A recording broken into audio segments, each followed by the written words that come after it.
6 जुलाई को बेसिकली हुआ क्या था, Chinese troops who occupied Indian claimed territory in the vicinity of Patrolling Point 14 in the Galwan River Valley in Ladakh have withdrawn about 2 kilometer into China's side of the line of actual control। ठीक है, तो यहाँ पे जो China के troops थे उन्होंने withdraw करना शुरू कर दिया है, और ये बिल्कुल सही भी है, क्योंकि अगर आप देखें तो यहाँ पर जो इंकर्जन की गई थी वो चाइना के ट्रूप्स के द्वारा की गई थी। Am I correct? यहाँ पर अगर हम देखें, मान लीजिए ये आपकी LAC है।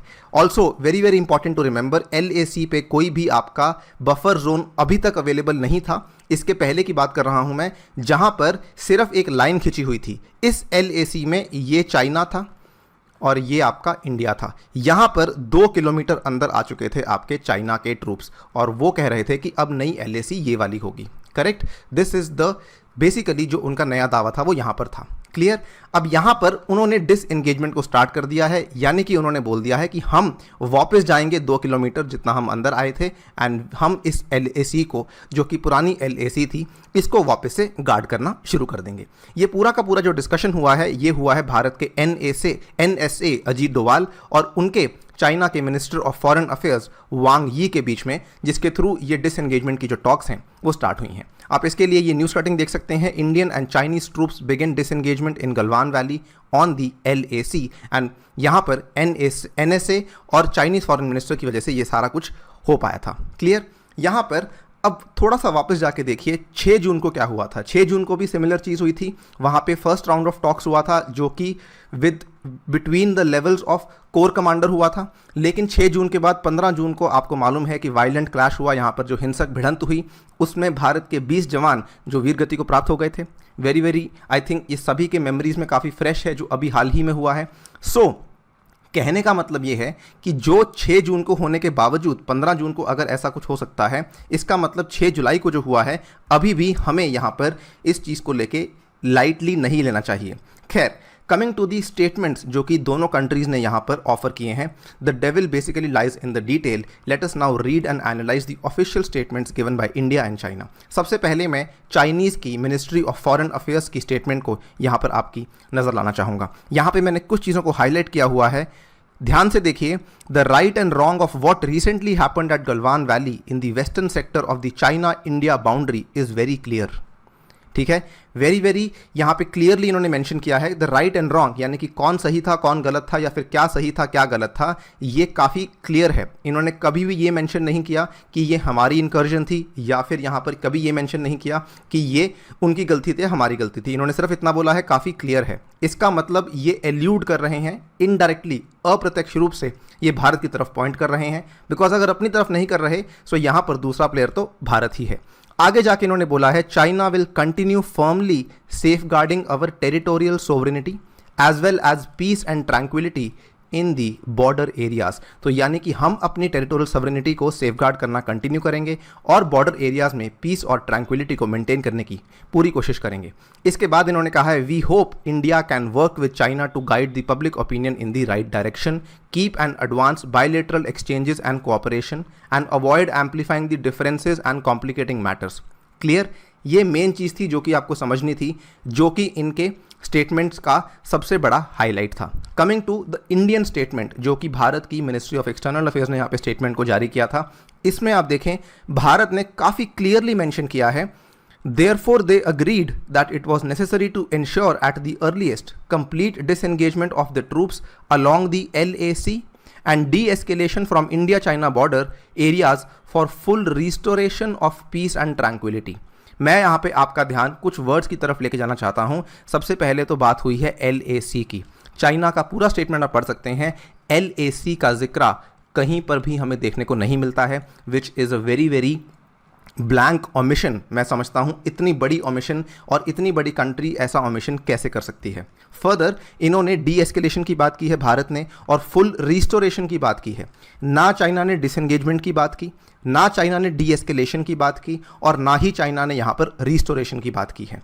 इसके अलावा यही नहीं, भारत के स्टेटमेंट में ये भी सामने आया है द 2 स्पेशल रिप्रेजेंटेटिव्स, यानी कि जो NSA अजीत डोवाल हैं और उनके जो वांग यी हैं, they will continue their discussions, including under the framework of the working mechanism for consultation and coordination on India-China border affairs। यानी कि एक इन्होंने मैकेनिज्म बना दिया है जिसका नाम है WMCC, और उसके तहत ये अपनी डिस्कशंस को कंटिन्यू करेंगे। अब आप अगर ध्यान से देखें, China does not use India's terms यानी कि डी एस्केलेशन या फिर अर्लीस्ट या फिर एक्सपीडिशियसली, ठीक है, यानी कि जितनी जल्दी हो सके आपको डी एस्केलेट करना है। उन्होंने अर्लीस्ट टर्म को भी इस्तेमाल नहीं किया, उन्होंने डी एस्केलेशन टर्म को भी इस्तेमाल नहीं किया। और तो और China has alluded to India as the aggressor, यानी कि यहाँ पर जो पहले आक्रमण करने वाला देश था, चाइना का ये मानना है कि वो भारत था। And further it has asserted that it will continue firmly safeguarding our territorial sovereignty. कहने का मतलब ये है, अगर हम इसको सिंपल शब्दों में देखें, China is basically saying it will defend it's new territorial gains. ये पूरा का पूरा एनालिसिस जो है, ये बहुत सारे एक्सपर्ट्स हैं जो कि इस चीज़ को सामने लेकर आ रहे हैं और मान रहे हैं कि वाकई में ऐसा हो रहा है, राइट। फर्दर अगर हम देखें, जब चाइना के फॉरेन मिनिस्ट्री के स्पोक्समैन जाओ लिजियान, ये काफ़ी फेमस हो चुके हैं एवर सिंस कोरोना वायरस शुरू हुआ है, ट्विटर पे काफ़ी फेमस हैं ये, इनसे जब पूछा गया कि क्या चाइना ने अपनी इक्विपमेंट को पीछे हटा लिया है इन दी गलवान वैली, तो उन्होंने कहा both sides were taking effective measures to disengage and ease the situation on the border.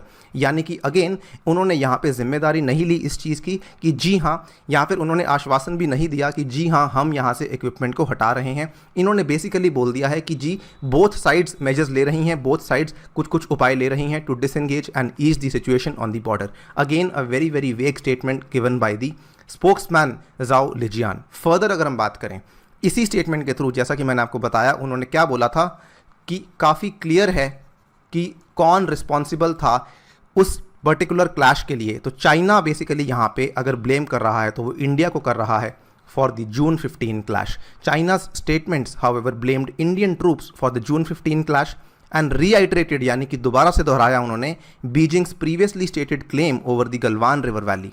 The merits of the recent incident in the Galwan Valley in the western section of China-Indian border are clear, and China will continue to vigorously defend its territorial sovereignty and safeguard peace in the border areas. Right? यही Chinese Ministry of Foreign Affairs ने press release में अपने कहा है। कहने का मतलब उन्होंने चाइना को अग्रेसर कहा, चाइना ने इंडिया को अग्रेसर कहा, और साथ ही में इंडिया के ऊपर ब्लेम लगाया जून 15 की भिड़ंत के लिए, और यहाँ पर कुछ भी क्लैरिटी नहीं दी है इस चीज़ को लेके कि क्या वो डी एस्केलेशन वाकई में करने वाले हैं या नहीं करने वाले हैं। अब ये तो रहा एक पॉइंट।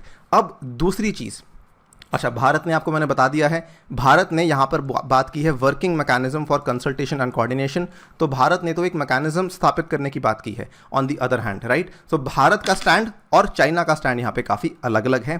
कहने का मतलब कंसेंसस नहीं है दोनों के स्टेटमेंट्स में। एक और बड़ी चीज़ जो कि हमें यहाँ पे देखनी होगी, याद कीजिए मैंने आपको शुरुआत में बताया था कि जो LAC है वो एक लाइन है, राइट। वो यहाँ पे बीच में कोई नो मैन्स एरिया अवेलेबल नहीं है। लेकिन अभी जो हाल ही में अग्रीमेंट हुआ है 6 जुलाई को, उसमें इन्होंने ये कहा था अब चाइना के सोल्जर्स आ चुके हैं यहाँ तक, राइट। ये यहाँ तक चाइना के सोल्जर्स आ चुके हैं, इसको हम बोलते हैं डिस्टेंस को 2 किलोमीटर का डिस्टेंस इसको मान लेते हैं।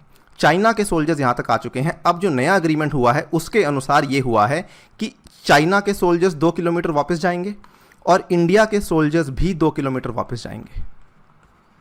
अब ये जो नया एरिया बन गया है, इस पूरे एरिया को कहा जा रहा है बफर जोन।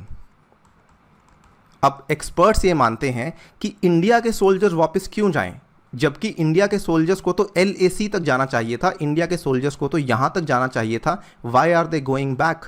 सो ये भी एक बहुत बड़ी प्रॉब्लम बन चुकी है, विच इज़ समथिंग जिसको लेके अभी तक पारदर्शिता सामने नहीं है। With in India's military, Bharat की सेना के बीच में देयर इज़ अ वरी, चिंता है that a mutual pull back agreement would effectively result in the loss of Indian territory, right. तो ये जो आपकी इंडियन टेरिटरी थी, इसको अगर आप और क्लियरली देखें, ये वाला जो एरिया था ये असल में इंडियन टेरिटरी थी, राइट, क्योंकि LAC यहाँ पर है आपकी, तो ये इंडियन टेरिटरी थी और अब भारत के ट्रूप्स यहाँ पर भी वापस जा रहे हैं। सो भारत के ट्रूप्स अब यहाँ पर हैं, चाइना के ट्रूप्स अब यहाँ पर हैं। ये जो बीच का 4 किलोमीटर का एरिया है, ये तो इफेक्टिवली भारत ने लूज आउट कर दिया ना। इस पूरे स्टैंड ऑफ के बीच में इसके पहले ये पूरा का पूरा एरिया भारत के पास था और अब ये एरिया भारत ने लूज आउट कर दिया है, भले वो किसी को भी किया हो। अभी नो मैन्स लैंड है, अग्रीमेंट फाइनल नहीं हुआ है, बट लूज आउट तो कर ही दिया है। Hence this is also a very problematic thing जिसको लेकर अभी भी क्लैरिटी सामने नहीं आई है. With Chinese troops already having intruded more than 2 kilometres into areas that India had traditionally claimed, occupied and patrolled, a mutual pullback of 2 kilometers would create a 4-kilometer deep buffer zone that would lie entirely in Indian territory. जो buffer zone है वो completely Indian territory के बीच में है. So how is this fair? How is this equal? अगर हम बात करें consensus अगर आया भी है तो disengagement के दौरान फायदा तो चाइना को ही हुआ. एक नो मैन्स लैंड क्रिएट हो गई है उस एरिया में, उस टेरिटरी में जो कि असल में भारत की थी. Clear? So this is a very big loss which actually India is giving off over here. A mutual pullback and buffer zone would mean these areas would now be out of bounds. कहने का मतलब ये area जो पहले भारत के पास था अब वो एरिया आउट ऑफ बाउंड्स है. By agreeing to a buffer zone on the Indian side of the LAC and to restrict Indian patrolling to the west of the confluence of Galwan and Shyok rivers, India will stay out of the Galwan Valley. Effectively तो यही हुआ ना कि हमारे पास अब Galwan valley को access नहीं रहेगा, thus giving credence to China's freshly minted claim to the entire Galwan valley. So कुल मिला के यहाँ पर we have actually lost some part of the land. Even though China ने भले उसको गेन किया हो या ना किया हो, लेकिन भारत ने कुछ पार्ट ऑफ द लैंड को डेफिनेटली लूज कर दिया है. और यहाँ पर अभी मैं पैंगोंग सो के बारे में तो बात कर ही नहीं रहा हूँ, ना मैं डेस्पैंग प्लेन्स के बारे में बात कर रहा हूँ. ये तो केवल और केवल गलवान वाले एरिया की बात हो रही है. सो गलवान में we have definitely lost some part of the land. इस चीज़ पे विचार कीजिए और हमें बताइए कमेंट सेक्शन